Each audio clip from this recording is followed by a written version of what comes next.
Assalamualaikum warahmatullahi wabarakatuh. Teman-teman sedulur yang dirahmati Allah Subhanahu wa taala.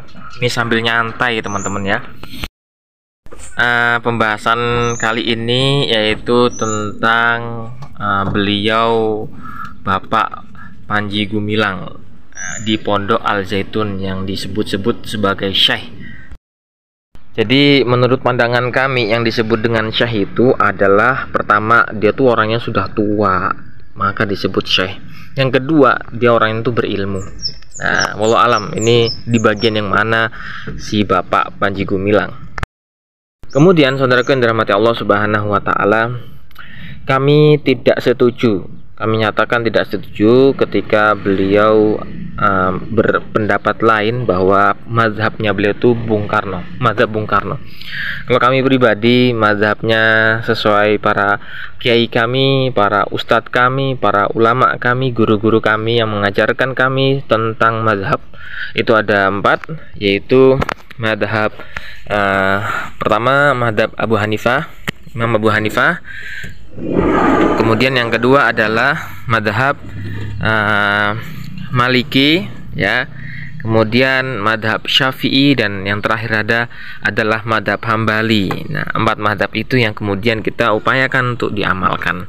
Nanti kalau ada perbedaan pendapat di antara mazhab Syafi'i kemudian mazhab Hambali, maka disitulah yang namanya rahmat ya. Perbedaan yang nanti terjadi di antara mazhab Syafi'i kemudian Hambali adalah rahmat, bukan perpecahan yang kemudian saling benci sana sini.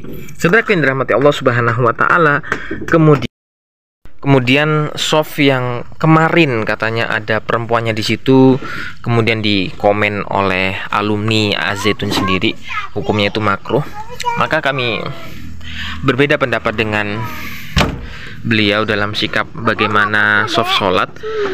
Kalau sudah makruh yombok ya itu dijauhkan, karena kan makruh itu dibenci.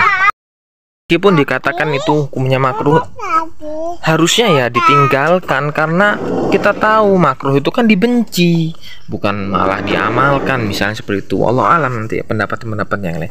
Tapi sejauh bagaimana kami melihat ya, baik di Nahdlatul Ulama maupun di Muhammadiyah, yang namanya sholat Jumat yang begitu itu ya baru kami tahu seperti itu gitu ya.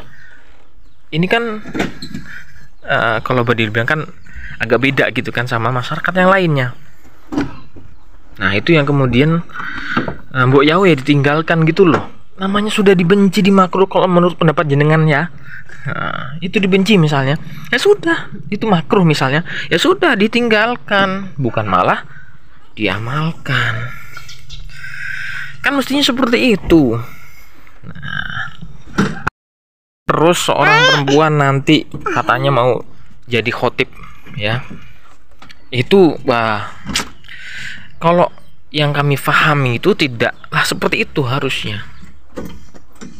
Tapi nggak tahulah bagaimana pendapat mereka ini benar apa tidak. Tapi yang jelas sejauh yang kami mendapatkan ilmu dan realita di tengah-tengah masyarakat kaum muslimin, tidak seperti itu. Sholat Jumat itu adalah yang laki-laki. So imam khawatir nanti imam itu juga dari perempuan khawatirnya ya. Padahal kan nggak boleh seorang perempuan mengimami jemaah laki-laki, itu nggak boleh saudaraku. Ini bahaya ya, bahaya sekali nih itu. Kemudian sater, bahas masalah sater, yang kami paham ini kayak seolah-olah wanita ini kayak dibatasi seperti itu. Memaknai sater, kalau menurut kami sater yang ada di masjid-masjid mushola itu bukan berarti membatasi seorang wanita ya, tapi bagaimana kita menjaga kehormatannya. Tahukah bahwasannya ya, dahulu di zaman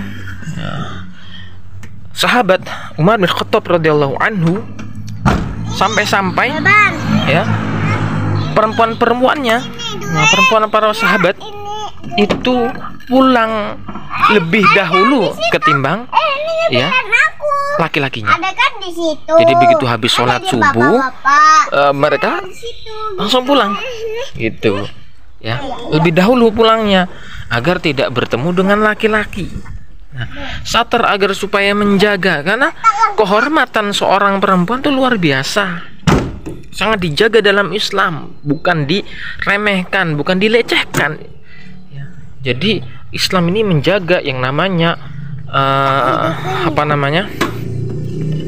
kehormatan seorang perempuan itu luar biasa. Maka ini yang jadi perhatian. Itu yang perbedaan antara pendapat kami pribadi dan yang ada di Pondok Zaitun yang dipendapatkan oleh Bapak Zaitun, Bapak Panji Gumilang Syekh katanya ya. Barakallahu fikum, mudah-mudahan masyarakat memahami bahwa ya selama ini kita diajarkan ilmunya oleh kiai kami, oleh para ustadz kami tidak seperti itu. Maka kami sarankan untuk bagaimana menuruti para syekh, para kiai, para ustadz yang sudah kita pahami bersama secara luas. Barakallahu fikum. Assalamualaikum warahmatullahi